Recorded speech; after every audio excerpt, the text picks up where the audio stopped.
Sorry, திரும்ப திரும்ப cut ஆகுது. 3rd வீடியோ முடிகிற ஸ்டேஜ். கேளுங்க.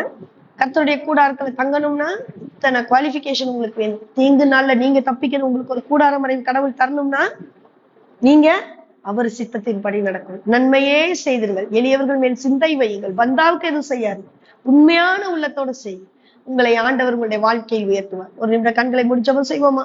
தகப்பனே, யாப்பே செய்தது போல தீங்கு நாள் எங்களை துக்கப்படுத்தாத படிக்கு தீங்கிலிருந்து, தீமையான விஷயங்களிலிருந்து எங்களை விடுவித்தரணும்.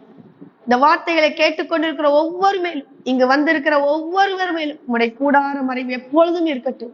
இவர்கள் ஒவ்வொருவர் மீதும் உம்முடைய கூடாரத்தை நீர் போட்டருள்வீராக. நீதியின் பாதையிலே இவர்களை நடத்தி அருள்வீராக. உம்முடைய கிருபை உம்முடைய அருளும் என்றென்றைக்கும் இவர்கள் மேல் நிலைத்திருக்கட்டும். தகப்பனே, என் ஜெபம் ஏற்றுக்கொள்ளப்படும் என்று விசுவாசிக்கிறேன். இயேசுவின் மூலம் ஜெபம் கேளும் நல்ல பிதாவே, ஆமென்.